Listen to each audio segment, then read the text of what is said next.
It is, of course, too much for me to ask, too much for me to expect that anyone believe in me. I reached out recently to a Christian YouTuber, inviting him to watch my video, Why Christians Will Not Recognize Him on His Return.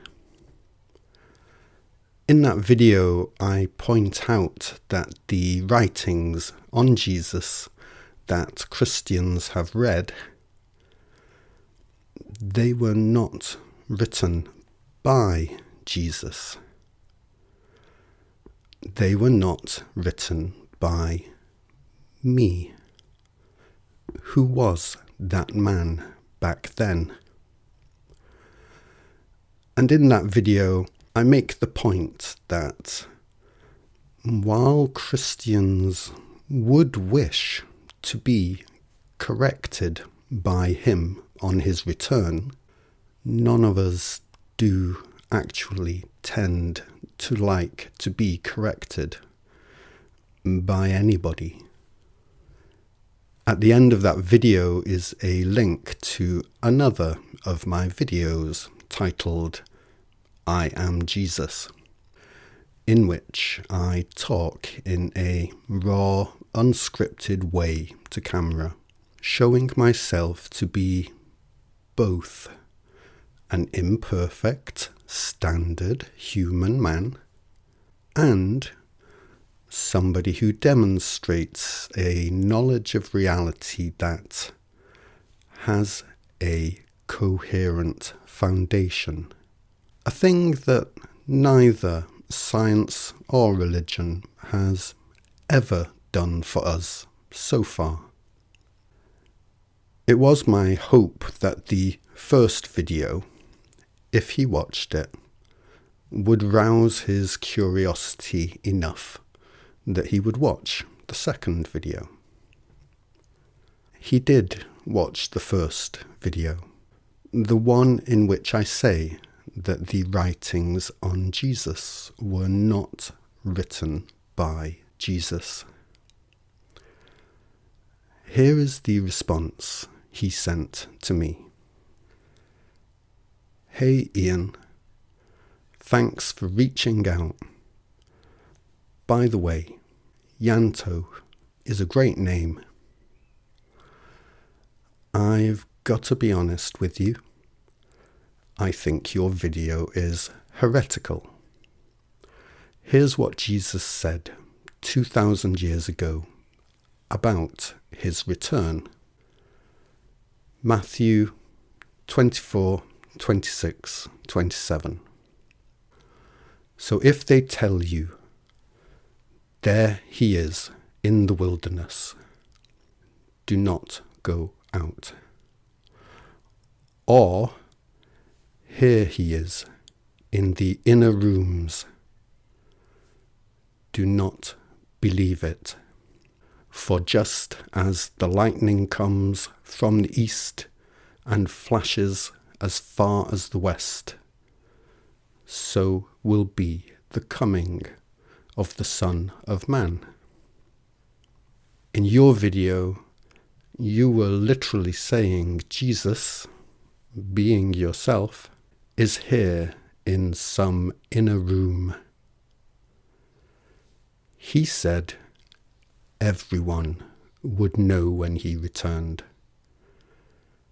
So there is simply no way you can be him. Please repent of this and turn to Christ. He cares for you. He is able to save anyone and everyone, including you. We haven't communicated with each other since. I'm assuming he never did make it to the second video. I could be wrong. When we love our culture, we love our culture. When we love our culture, it becomes steadfast for us and impenetrable to those who do not love it. And I understand this. It is not that I see my task here as being to undermine Christian culture. I see my task here as being to undermine all human culture. All human culture to date, including yours. And I do understand how much you all love your culture, even those of you that have your own private culture. So perhaps one or two of you, while not necessarily agreeing with me, may still be able to connect with some compassion for me, for the scale of the task I see as being set before me. I feel compassion for every individual in this world. I feel sorry for every single one of you. And yes, I know that pretty much sounds like a condescending insult. I don't intend it as that, but I get it, that it may sound like that. What I feel sorry for every single one of you for is the culture that you belong to. The culture that literally owns you. Whether that be the culture that was imprinted into you when young, the one you chose for yourself, or the one you came up with by yourself. So I feel sorry for each of you for that thing which makes the most sense to you, for that thing that you are least likely to thank me for undermining. There is not a single person in this world who is exempt from this compassion of mine, regardless of you not wanting it.